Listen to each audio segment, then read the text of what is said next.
Amalurra. Corazón. Vida.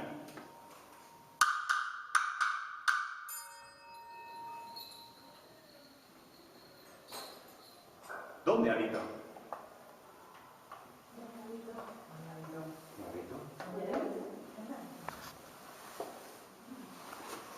Soy parte de una civilización social. Soy parte de una civilización social. Soy parte de una civilización social. Social. Pues aquí estamos. De lo malo malo tenemos empleo.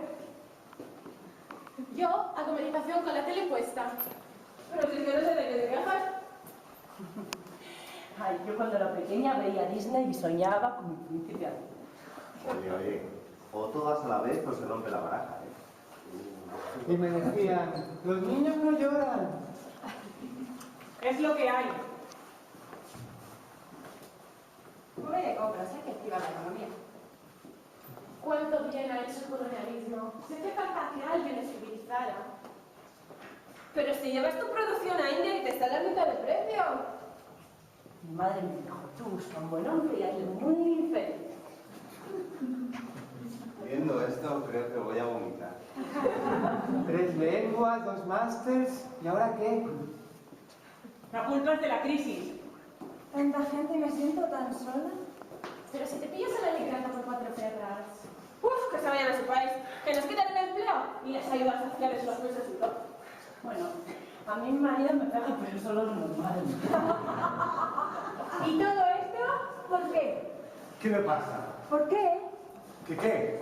¿Por qué pasa esto? ¿Por ¿Qué qué? me pasa? ¿Por qué?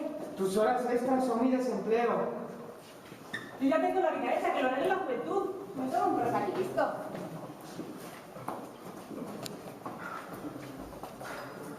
A ver cómo se está poniendo la vida. Aléjense. ¡Necesitamos petróleo! Aléjense, por favor. Yo no soporto más este Es por nuestra seguridad. Aléjense. ¿Quién ha organizado esta mentira? ¡Colapso!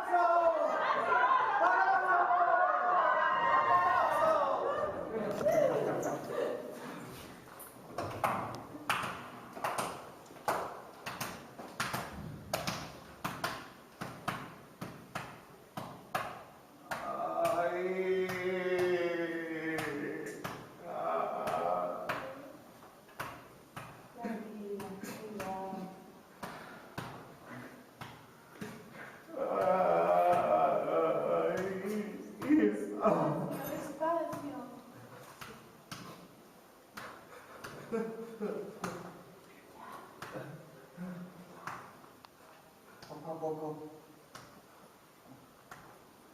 Paso a paso. Caracol. Horizontal. De tú a tú. Crecemos como las plantas. Crecemos desde el que crecemos por fuera. Nos cuidamos. Cuidamos de todas. ¿Quién dijo que todo está perdido? Yo vengo a entregar mi corazón. Tiempo, tenerte para perderte. Aire, libertad para respirar. Nos movemos en red. ¡Estamos organizados!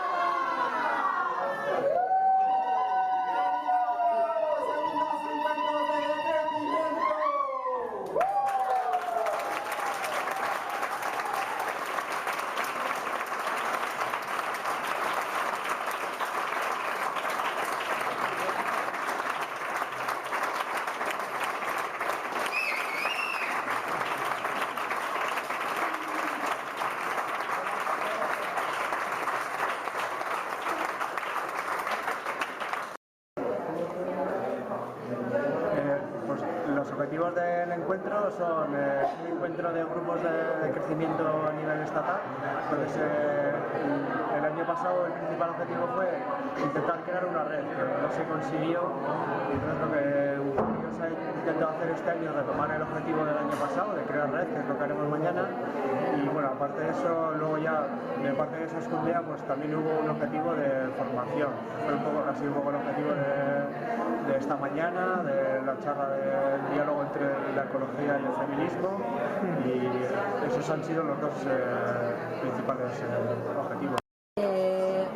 Bueno, yo creo que tanto desde el ecologismo como desde el feminismo se ha hecho una crítica muy fuerte a la idea de crecimiento. Desde el ecologismo, la idea tan dura de que el crecimiento directamente no existe, que es, digamos, una quimera en un mundo de recursos limitados, que necesita además de la creación de una medida artificial del valor, que es el dinero. Y desde el feminismo, la crítica que se ha hecho al crecimiento y a la producción es que esta producción se sostiene gracias a un proceso de reproducción que está oculto, que está siendo subsidiario y que está asumiendo la responsabilidad de sostener la vida que un sistema de mercado en crecimiento ilimitado no sostiene, sino que utiliza. Entonces, tanto desde el ecologismo como desde el feminismo, la idea de crecimiento está muy cuestionada. Entonces, la consecuencia clara de ahí es la apuesta por el decrecimiento, pero el decrecimiento, en la medida en que apueste por reducir los mercados, tiene que pensar alternativas. Entonces, ¿cuáles son las alternativas? Y en ese pensar alternativas hay unas condiciones clarísimas de austeridad en el uso de recursos naturales, entonces tiene que ser ecologista, pero también tiene que ser feminista en el sentido de socializar la responsabilidad de sostener la vida. Entonces, digamos que el vínculo entre ecologismo y feminismo sería el ecofeminismo, que complementaría la apuesta por el decrecimiento. Así como en palabras muy cortitas. ¿Tú? Yo estaba bien 15. Hay que explicarlo mucho. Era una lavadora, había que explicar que era un poco de construir los valores existentes, los roles de género y demás, mediante una educación, crear nuevos valores. Luego utilizar lo de la huella esa de cuidados que se comentaba para ver si tenemos deuda o no dentro del grupo o a nivel personal también, y hacer una evaluación, ¿no? Porque al final es, por mucho que tengamos ideológicamente ese discurso de que sí, no hay estructuras de poder entre géneros, pues al final se reproducen dentro de los grupos. Entonces sería un poco hacer una evaluación interna y corregir, volver a estudiar los valores que todavía no hemos sido capaces de cambiar, lo que hemos cambiado de manera incorrecta, y bueno, sería un ciclo ahí. Y como es una especie de limpieza interior de la generación, pues una lavadora, bueno, era un poquillo más lo que habíamos. Pero como solo dejaban 2 minutos tampoco.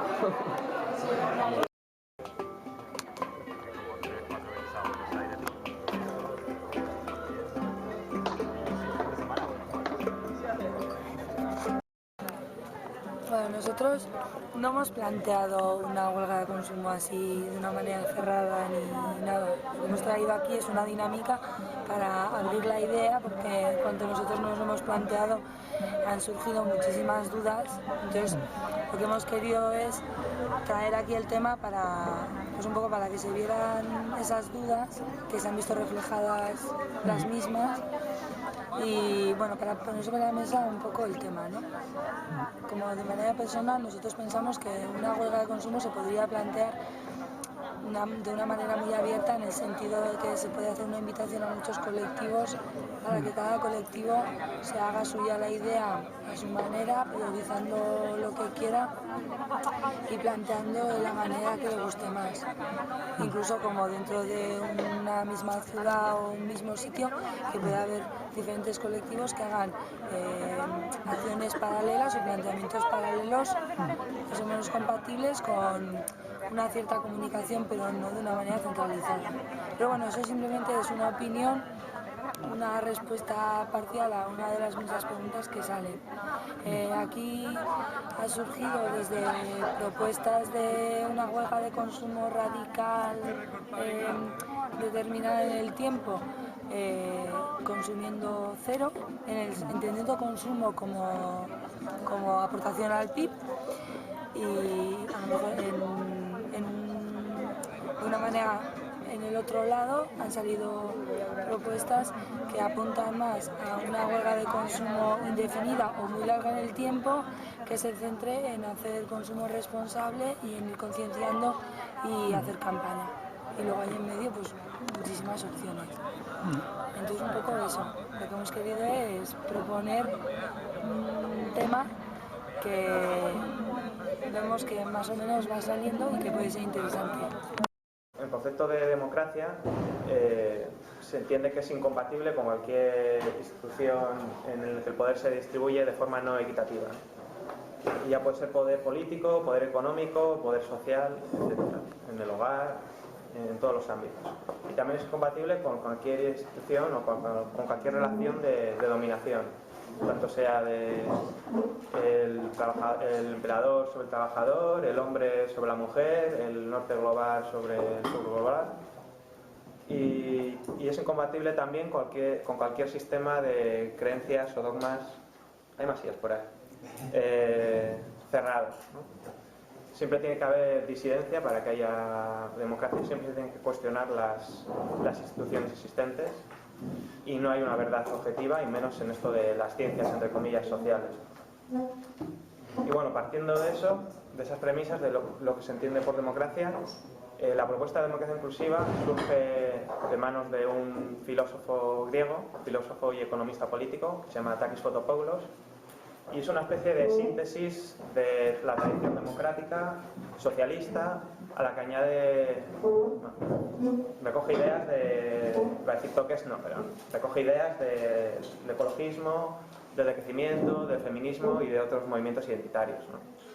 Y trata un poco de hacer un análisis histórico, intentar ver qué cosas han fallado, qué cosas no han funcionado, o cuál es un poco la raíz de los problemas, y recoger las cosas que sí que se han visto que pueden ser positivas y aunarlas un poco y darles otra vuelta más. Y bueno, la primera parte, igual empezaré a hablar un poco sobre la crisis multidimensional, aunque sobre esto ya sabéis bastante, lo haré muy ligerito. Luego hablaré un poco sobre qué forma, qué instituciones y qué valores tendría esa sociedad futura a la que podemos aspirar, en la que haya una democracia inclusiva, a la que haya una democracia en todos los ámbitos, en el que la sociedad se reintegre con lo político, se reintegre con lo económico, se reintegre con la naturaleza. Y luego la última parte sería la parte de cómo realizar esa transición, partiendo de donde estamos hacia esa sociedad a la que aspiramos, o esa utopía que es el horizonte hacia donde caminar. Pues un poco qué pasos podemos llevar, qué cosas de las que se están haciendo ya son válidas, qué estrategias quizá no funcionen porque son reformistas o porque no son antisistémicas, etc. Y bueno, empezando con la primera parte, la crisis multidimensional, pues, bueno, como ya sabéis, es una crisis en los distintos ámbitos de los que hemos estado hablando, crisis política, desde el no nos representan, la apatía de la ciudadanía, crisis económica, porque las 7.000 millones de personas que pueblan el mundo pues no tienen sus necesidades básicas cubiertas, por ejemplo con los alimentos, habiendo recursos suficientes, ¿no? O sea, la asignación de recursos está en crisis. Luego también crisis ecológica, esto pues no os voy a comentar nada, ya sabéis, para acelerar un poco el tema. Crisis social también, por el aumento de enfermedades mentales que hay, de más individualismo, desconfianza respecto a los vecinos, al resto de sociedad, aumento de los crímenes, bueno, y este tipo de cosas. Crisis cultural también, de cómo se está homogeneizando la cultura y simplificando, y se están perdiendo muchos conocimientos y valores arraigados, se está privatizando. Y según la perspectiva de la democracia inclusiva, la causa fundamental o la raíz de todos los problemas de todas estas crisis en estos distintos ámbitos es la concentración de poder, la acumulación de poder en distintos ámbitos, en el ámbito político, en el ámbito económico, en el ámbito social, pero sobre todo en el ámbito político y en el económico. Y partiendo de esa premisa, pues se parte de ver qué instituciones y qué valores nos han llevado a estar en la situación en la que estamos, en la que hay tanta concentración de poder en esos distintos ámbitos. Y por empezar por la parte del ámbito político, pues podríamos decir que hace 200 años los padres fundadores de Estados Unidos se inventaron la democracia representativa. Hasta entonces el término democracia solo se refería a la democracia que había... ¿Está aburriendo? solo se refería a la Atenas clásica, ¿no? Y significaba la participación directa de la ciudadanía en el ámbito político.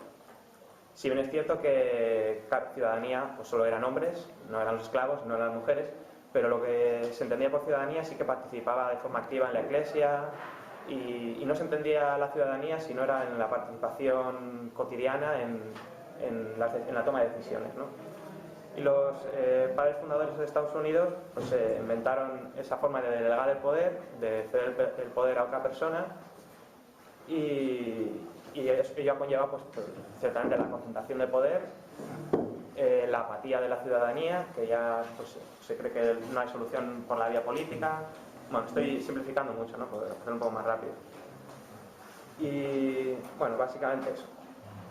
Y a nivel económico, la institución que nos ha llevado a esta concentración de poder y también a la crisis ecológica es la economía de mercado.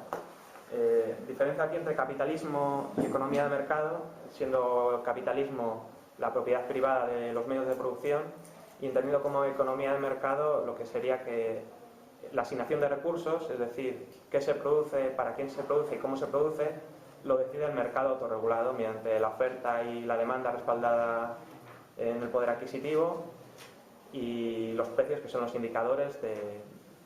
Bueno, al final, si tenemos no sé cuánto hierro, pues es el mercado que decide si fabricar no sé cuántas estufas o fabricar no sé cuántos tornillos.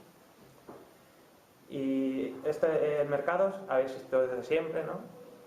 Pero me estoy refiriendo precisamente a economía de mercado, a que es el mercado autorregulado el que asigna los recursos sin ningún control o sin apenas control social. Eso es también un invento, digamos, o una institución creada también hace unos 200 años más o menos.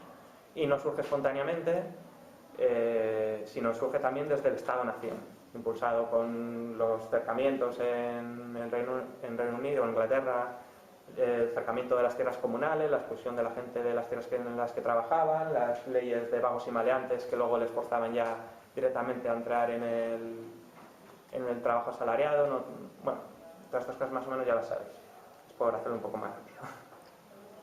Y bueno, pues el mercado tiene unas dinámicas propias, la economía de mercado, que le impulsa a crecer o morir. Se necesita siempre crecer más, producir más y encontrar nuevos mercados. Entonces, por una parte, esa es la causa de la crisis ecológica que tenemos, aunado también a la propiedad privada de los medios de producción, que lleva a la defensa de los intereses particulares frente a los intereses sociales o colectivos.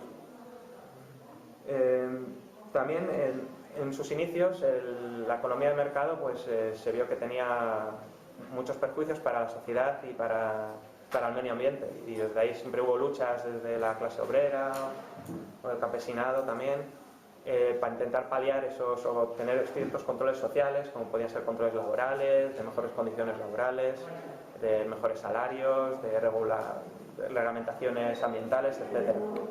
Y en ciertos momentos históricos esos controles o lo que siempre se entendía como lucha de clases, han tenido capacidad de hacer una economía de mercado o un capitalismo, digamos, más humano, un poco más social, durante la socialdemocracia establecer cierto estado de bienestar, etc.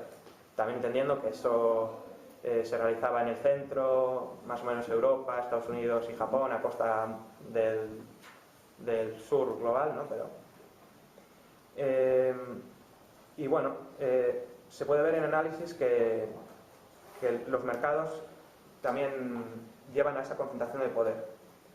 Porque para ser más competitivo siempre se busca la economía de escala, y además en las relaciones mercantiles, si son libres, si no hay ninguna regulación, pues por ejemplo la relación entre un empresario y un trabajador individual siempre van a ser desiguales y se va a llevar la parte del león el trabajador. Pues lo mismo ocurre entre países, o lo mismo ocurre entre grandes corporaciones o grandes vendedores y productores pequeños, etc. Entonces siempre se tiende a la concentración de poder económico. Incluso se puede ver en datos que ha ido avanzando a lo largo de los años esa concentración de poder. Sí que ha ido creciendo la tarta, ha habido un crecimiento, pero aún así la diferencia entre los que están arriba y los que están abajo pues ha ido subiendo. Y por otra parte también lleva asignada a esta institución una serie de valores, ¿no? Como puede ser la competencia, el individualismo, etc., ¿no? Pues todo lo contrario a la solidaridad y todas estas cosas.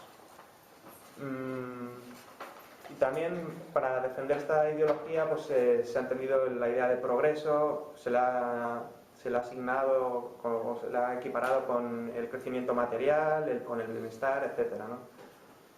Y bueno, básicamente pues la economía de mercado se entiende que es incompatible que solo es compatible con un crecimiento y seguir creciendo y seguir acumulando riqueza. Vale. Entonces empezaríamos un poco igual con la segunda parte. Esto lo he hecho muy rápido, luego si tenéis alguna pregunta podéis hacerla. Sería ya un poco hablar de cómo podría ser una sociedad o qué instituciones y qué valores podría tener una sociedad en la que estén repartidos de forma igualitaria los poderes en los distintos ámbitos. Empezando igual por el ámbito político, pues la respuesta ya la sabéis muchos, la democracia directa, el asamblearismo, que no hay instituciones en los que se delegue el poder, que sean los propios ciudadanos los que participen en las asambleas populares, que podrían ser, aquí se utiliza el concepto de demos, que serían como comunidades en torno a 30.000 personas, en zonas o serían también relaciones de cercanía, con personas que más o menos conoces, convives, con las que toman las decisiones. Y luego pues eso, que no se delega el poder, y para tomar decisiones, porque la mayoría de las decisiones que hace una persona son de ámbito local, pero hay otras decisiones que son de un ámbito mayor, regional, comarcal o lo que sea, como puede ser de nivel energético, de transportes. Y para ese tipo de decisiones pues sería necesario federarse.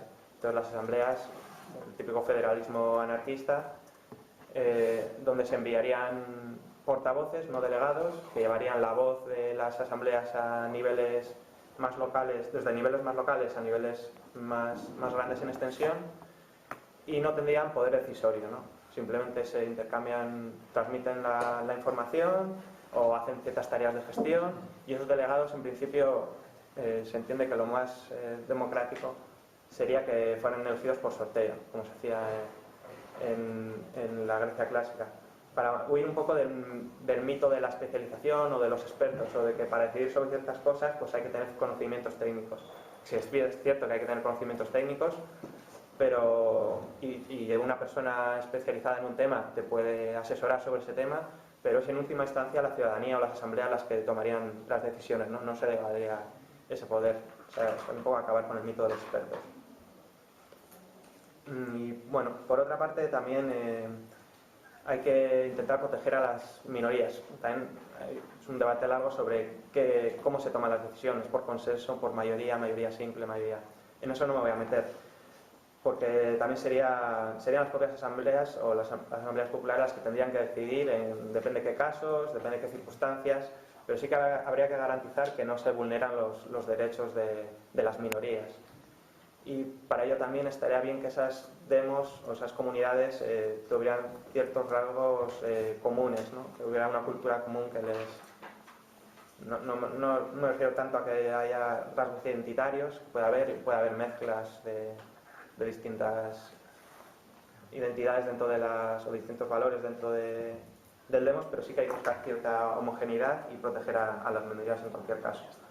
Y en cualquier caso, que existan instituciones democráticas, es decir, que haya asambleas populares con vinculantes y donde se toman las decisiones y no se delega al poder, eso no garantiza que el proceso sea realmente democrático, ¿no? O sea, también es necesario un cambio de conciencia, un cambio de valores, tener más empatía, más solidaridad, más apoyo mutuo, más confianza en el resto de la ciudadanía.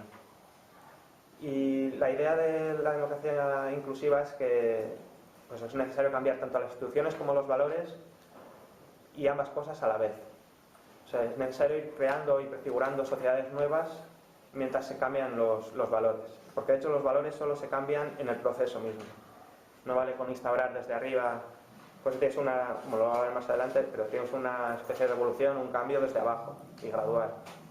No desde arriba, no basta con instaurar las instituciones y ya tenemos, porque bueno, ya se ve que en el movimiento asambleario, en el 15M, en muchos sitios, nosotros mismas, en las reuniones pues nos cuesta manejarnos bien en las asambleas o lleva un tiempo de periodo y unas ciertas directrices y ceder y tener más comprensión por el otro y demás, o sea que entender eso, la democracia como un proceso, no tanto como solo un cambio de instituciones, sino como un proceso en el que se van cambiando los valores. Y luego también es muy importante la educación, lo que los griegos entendían como paideia, ¿no? Que no sería como educación para la ciudadanía, que ahora suena muy mal, pero sí sería una educación para aprender a ser ciudadanos, pero ciudadanos en el sentido en que se entendía en Grecia, ¿no? De participación en el ámbito político, participación en la toma de decisiones y también participación en la toma de decisiones